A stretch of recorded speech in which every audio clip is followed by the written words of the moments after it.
We got a new terrarium. This one opens right up from the front, and the built-in airflow grid keeps everything breathing. We also added a soil mix to the back wall for the moss. Come join us and hang out while we set everything up.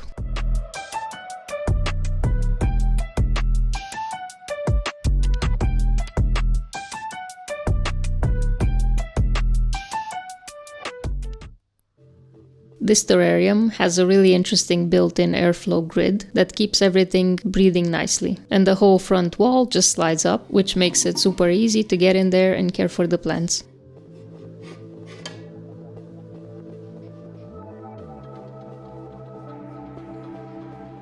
We're putting a mat under the terrarium, as we usually do, to protect the glass.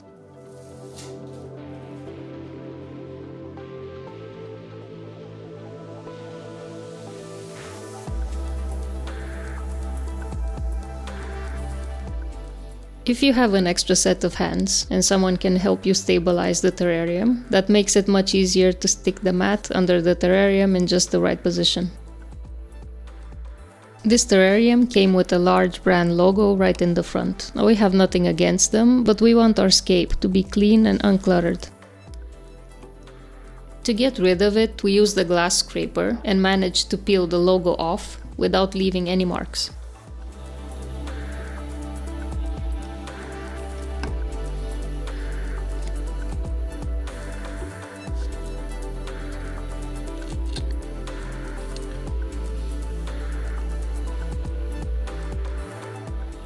For hardscape, we picked out this amazing driftwood. There's this extra little piece on the side I was trying to snap off, but it was way too strong to break by hand. Next, we grabbed a pair of pliers to try to break it off, but even then it was still way too tough to snap. Finally, we decided to grab the multifunctional tool, and this is the only one that we managed to make the cut with.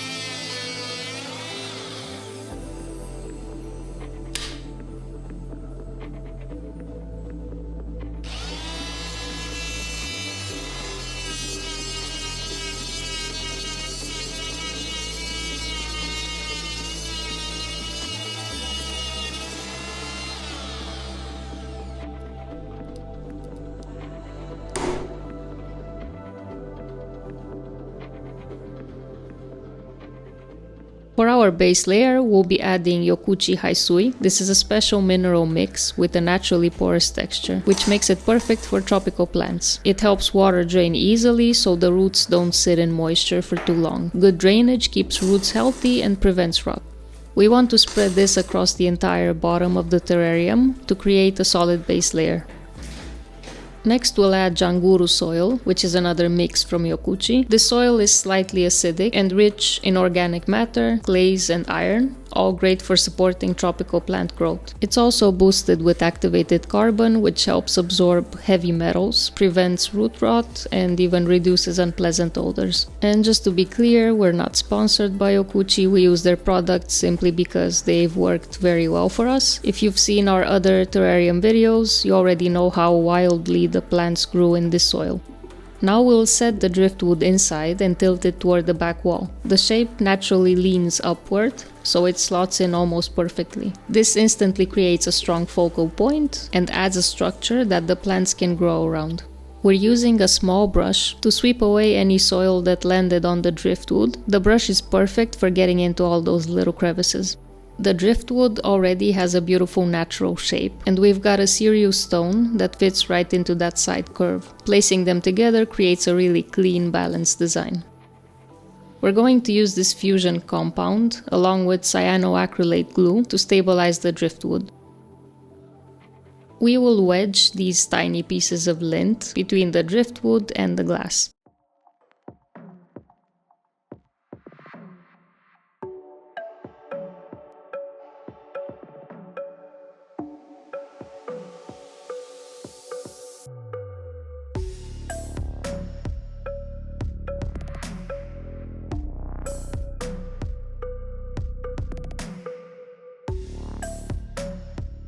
We were trying to use this glue applicator tip to poke this lint compound down in the little space between the hardscape and the glass. It looked like there was just this tiny pocket of space left for more lint, so we were trying to push down a little bit more.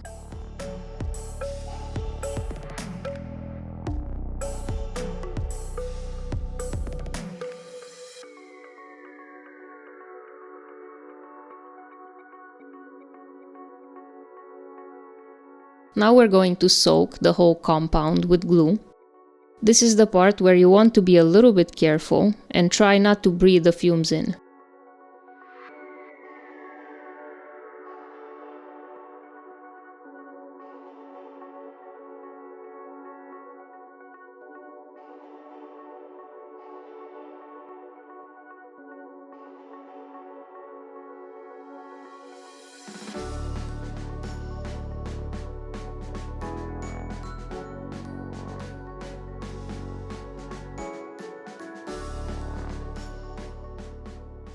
Next step, we're making a paste out of Tropica soil powder and water. Whenever we make this paste, we add the water slowly, a little bit at a time, because we don't want the paste to be too runny. It still needs to have a good consistency for us to be able to stick it to the terrarium wall. It's a good idea to throw on some gloves for this part because it can get quite messy and the dirt tends to get stuck under the nails.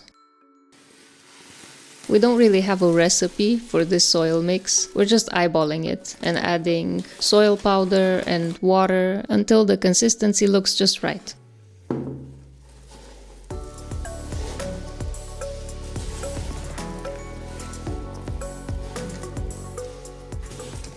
Now this right here, you can tell that it's way too runny. We're gonna need to add more soil powder.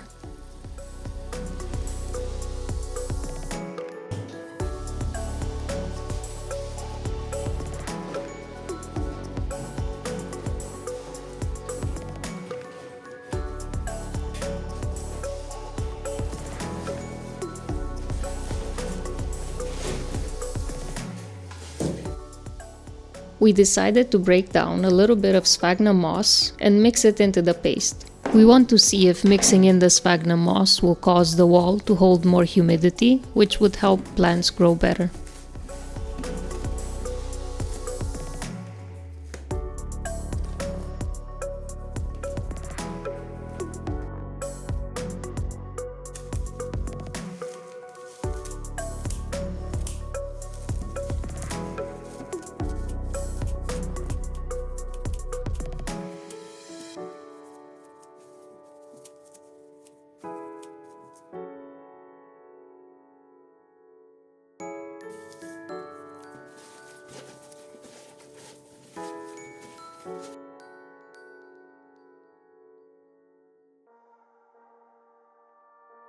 The soil mix is looking as expected, so the consistency is right where we want it. Now we'll take small amounts of this paste and press them on the back of the terrarium wall and shape it as evenly as we can.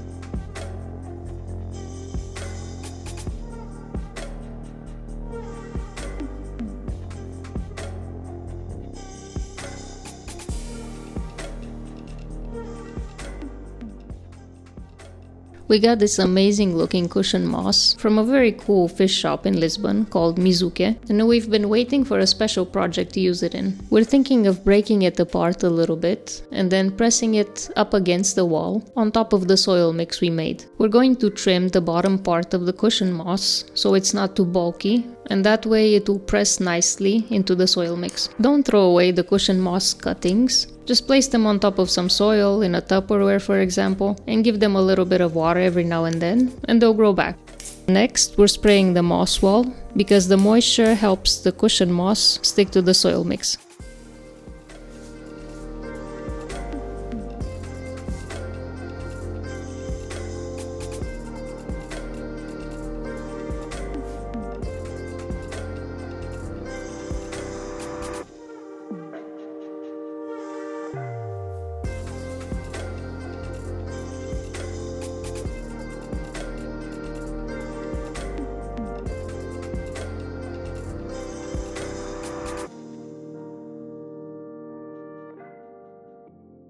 This piece of moss is a little bit stubborn, so we're just going to wedge it into one of the crevices in the wood.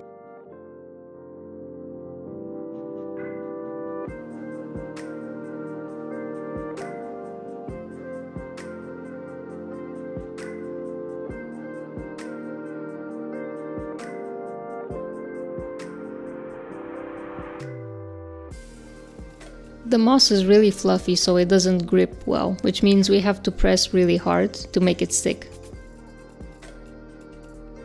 We'll continue adding moss until we've completely covered the back wall.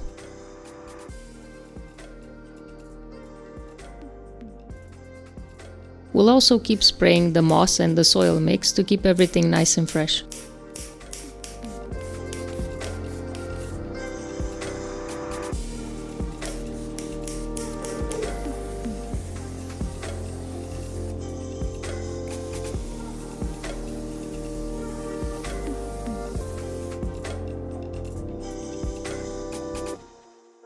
These little pieces of moss at the bottom kept falling off, so we added a bit more soil to create a thicker surface. Now we'll have something sturdier to press the moss into.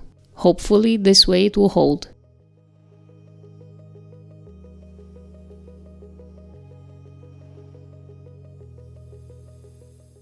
This is our container where we store our terrarium plants, and it creates such a perfect little environment for them. Just look at how beautiful and healthy they are. I honestly can't remember the last time we even watered them.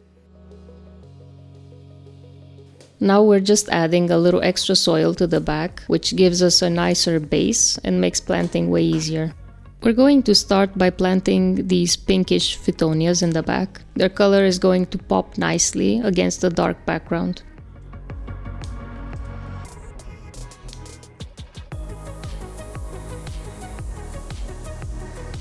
As you can see, we're having a bit of a difficulty in anchoring the plants in the soil, so we're going to start spraying it a little bit so the plants can fix themselves properly.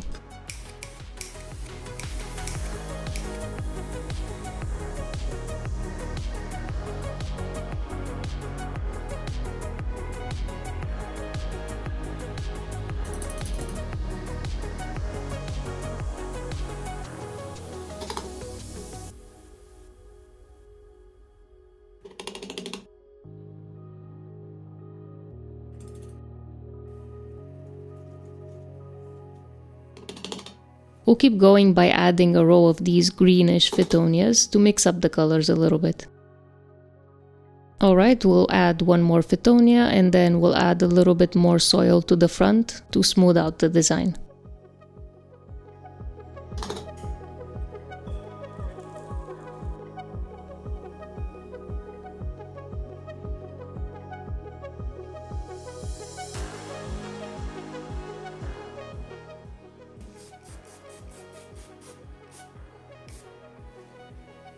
As usual, we'll bring this terrarium to life by adding springtails. They're the little ecosystem helpers that keep everything healthy and clean.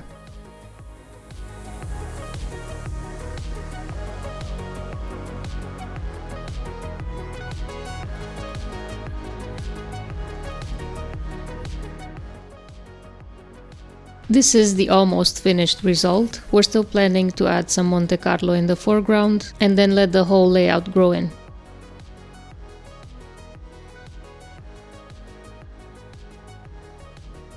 We'll be sharing the progress on this build in future videos, so keep an eye out for that. Also, let us know what you thought of this terrarium build. If you have any tips or tricks you want to share with us, please drop them in the comments. We'd love to hear them. And don't forget to subscribe if you enjoyed this video and found it interesting.